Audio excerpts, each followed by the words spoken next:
Welcome to the Moments of Joy podcast. Welcome. Can we just celebrate that we are actually at year 4? Can we celebrate? Yes.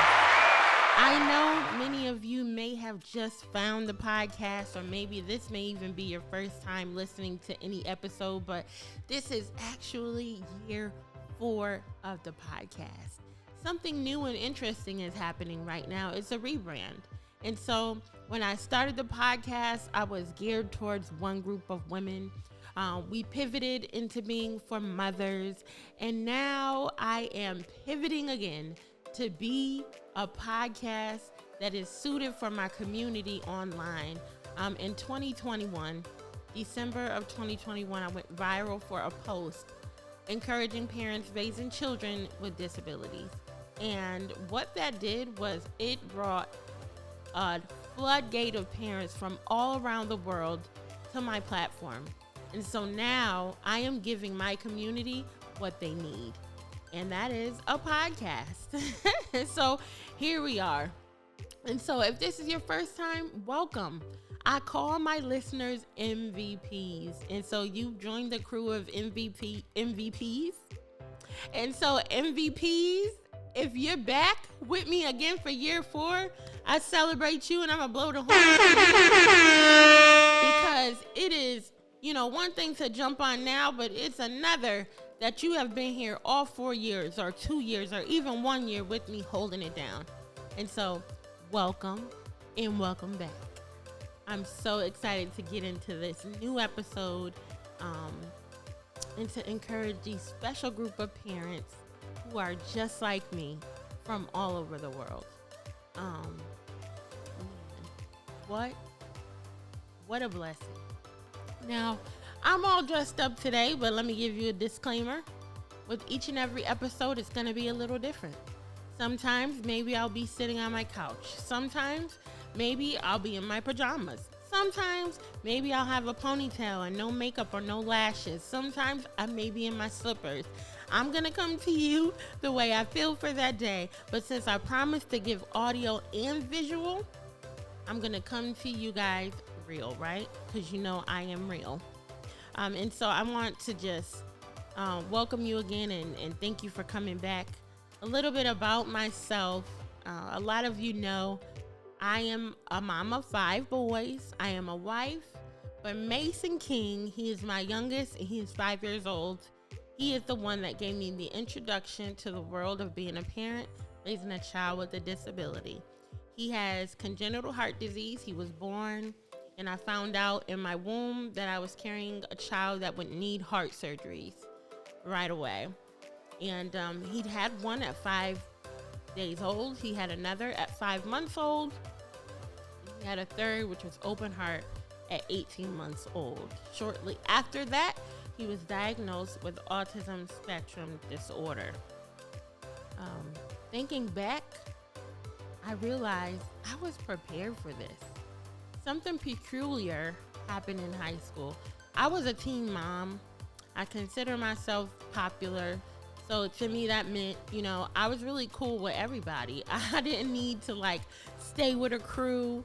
I really, was looked up at by the younger kids and the kids my age. I was really, friends with everyone. So somehow I ended up eating lunch with the special needs kids.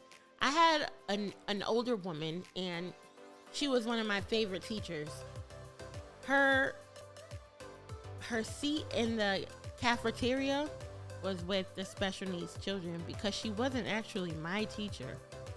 She was a teacher for special needs children. Miss Carr, I want to shout you out. I used to call her my mom. But Miss Carr was a special needs teacher, and I would sit and have lunch with her. She would share wisdom. And then I got to know these kids, which were actually pretty cool. I played with them during lunch, joked with them, got to know their names. If I saw them coming down the hallway, I would be like, Brittany, hey girl, you looking good. I like your hair. As a senior in high school, they were so cute. But I was able to be a part of the Best Buddies program. And the Best Buddies program is a nonprofit, and you can find them around the United States, and sometimes they're placed in high schools for individuals with disabilities to form friendships and, buddies with people that will help them to, progress in the workforce or in school.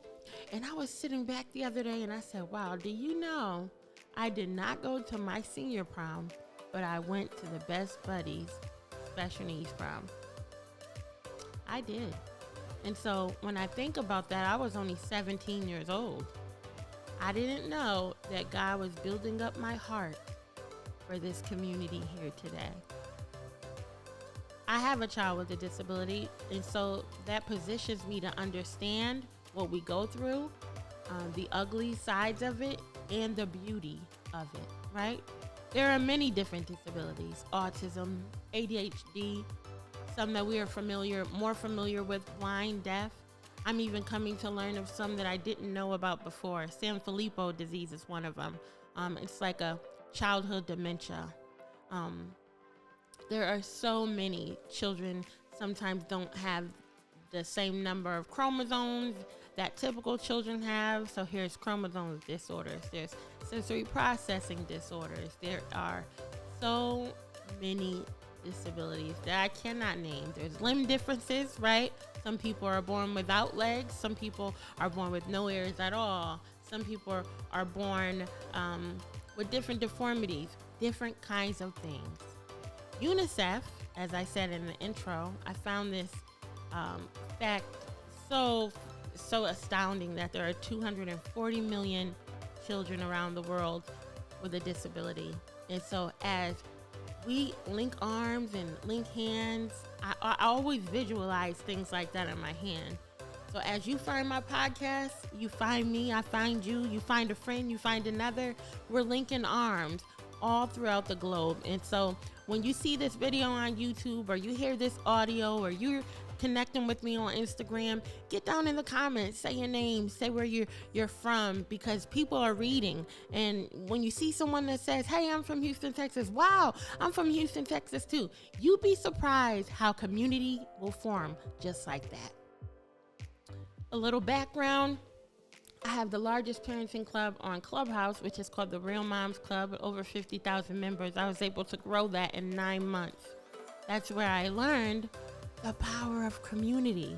That if I didn't just talk about me all the time, that wow, you could really grow a community when you focus on other people. So that is why each platform that I'm on has success, because my goal is not to talk about me or to build a fan page, but it's to encourage parents like you. And so that's what I plan to do with each and every single episode that comes out. And I'm excited that you're along the journey with me.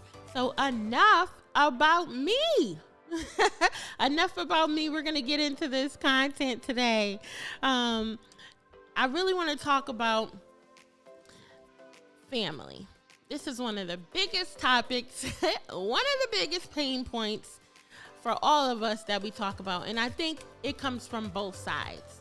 I hear from family members who have children with any diagnosis, and they say, how can I get my family to come to a place of acceptance, support, and understanding for my child who has a child with a disability, and for my family? And then I have the other side who are family members, and they say, how can I get my family member to, maybe see a diagnosis? How could I get my family member to receive more support? How can I be there for my family member? So I want to speak to each side of that. And first, let's go to the side of the family member who's seeking to support the individual who is a parent raising a child with a disability. I think, as I was thinking about this earlier, one of the best things that you can do is ask that family member, how can I support you? It's really that simple. It's really that simple. I thought this morning, if someone bought me a cup of tea, right? Just a cup of tea every morning, I would be thankful. Wow, thank you so much for thinking about me. But I don't want tea. I'm a coffee girl. I love coffee. And if they would have simply asked, what would you like? They would have known that I like coffee, right? Here's my coffee mug here. I like coffee, even though there's water in there. Oh no. Well, this is real. So I'm going to keep recording, even though I just spilled water down my dress. Listen, I can't go put a blow dryer to this dress and re-record. So that blooper is staying right in here. Oh my goodness. But really, guys, just ask your family member, how can I support you? Do you need me to come over and, just sit and help you to clean? Do you need me to watch your child for you every now and then? Can I learn how to care for your child? Some people have medical diagnosis and they need support. Can you teach me how to be there for you? Can you teach me how to communicate with you and communicate with your child in order to support you? Can you teach me? We're looking for understanding above judgment, right? You ever walk in the grocery store and you see a toddler acting up and you're like, not my child, right? A lot of us have been there before. A lot of us are guilty. But not until I became a parent to a child with a disability, did I say, wow, I'm never doing that again. I immediately check myself, because you don't know what's behind that. That child could have autism and they could be having a meltdown. It could be nothing that you would see outwardly, but there's something going on internally. And can you imagine what that parent feels? They're already embarrassed, but they have to continue to grocery shop to feed the rest of their family. The last thing they need is your stares. They don't need that from family either. I know acceptance is a big one, because there are so many different cultures in this melting pot called the United States. We all believe something different. But let me be a sounding board today to say, if your child has a disability, they are not cursed. Let's shatter that. If there was a piece of paper right here, let's just shatter that. Throw it out the window. There is nothing that you did. There is nothing that your family member did that caused their child to be disabled. Let's just toss that out. And so when we get rid of that kind of toxic language, we can show up with love and support to say, family, what do you need from me? Family, how can I be here for you? Right? With open arms, loving and supportive. The parent may not know in full entirety what the diagnosis means. Because just because the doctor says, hey, your child is diagnosed with this, doesn't mean we automatically become experts. We're getting ready to go along a journey. And we need our family members to go along the journey with us. So one thing that has worked for me and my immediate family is everything that I learn, I share. I'm very close with my family, so I talk to my mom, my sisters, my dad very often. And everything that I learn, I share. Mom's a little more open sometimes. Dad's still coming along. My sisters are right here with me learning. But every little thing I learn, I share. My sister is a first grade teacher, so she even appreciates it because she's learning too how to support her students. So share. But then family, don't expect that we know everything, because we don't. Come along the journey with us. But we need support. We need it. We need it. We have sleepless nights, some of us. We have medical bills, some of us. Some of us will never be without our child.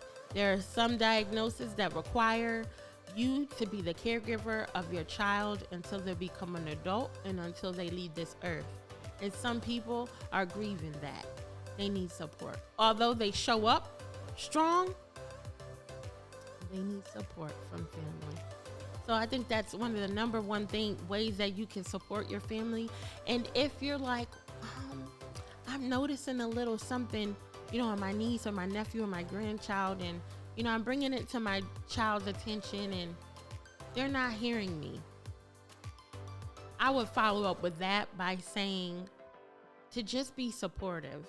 Start every foundation of a conversation with love and understanding. Never coming to a parent like you know it all. But if someone were coming to me to give me a concern about Mason, I would want it done in love.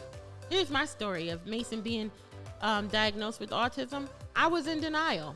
His daycare teachers came to me and I immediately said, nope. I'm not, hearing it. He was home for a year with my husband. My husband was an entrepreneur and able to stay home with Mason, and I went back to work at about 16 weeks. And the daycare provider said, I noticed something with Mason. He's a little delayed, and I want to know if you would allow him to receive birth to 3 services. And in Connecticut, that's the early childhood intervention.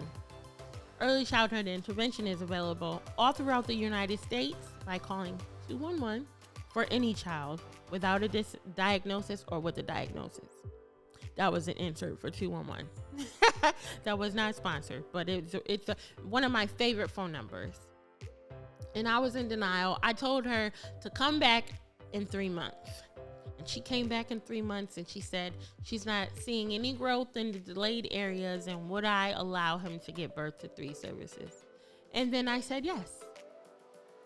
Along that journey, the therapist that came to work with him at daycare, they saw other concerns and they suggested that he be evaluated for autism. And I said yes. As I sat there after the diagnosis, after we received it, I took a deep breath and I knew that I didn't want to be a parent in denial. And so if you're a family member and you really want your other family members to see maybe a delay or something may be going on, just begin with love and bear with them. Bear with them. Bear with them. Bear with them, because it is a journey. It is a journey, and it's not an easy one, because we always have a picture of perfection in our minds when it comes to our children and the lives that we want for them. And after the diagnosis, we go through a period of grieving that and beginning to love and accept the child we have, nurture, and allow them to grow at the pace that they will grow at. And so I've hoped I've given you a lot to take in, a lot to remember on how to support your family member who might have a child that's disabled, and how we can, on the flip side, get our family members to understand. How we can get our family members to understand. Hey, I like family meetings. Family meetings work for me. Family meetings work for me. And then when you call that family meeting to say, hey, this is what's going on with little Johnny, start with a preface. Hey, I need everyone to not respond. Let's just take a deep breath, and I need you to hear me, right? Hey, I'm in therapy, and it's teaching me some communication skills here. They don't always play out perfectly, but I'm learning. So that might even help, having a third party. So I hope that this has been helpful to you today, family. Subscribe and download if you're listening on audio.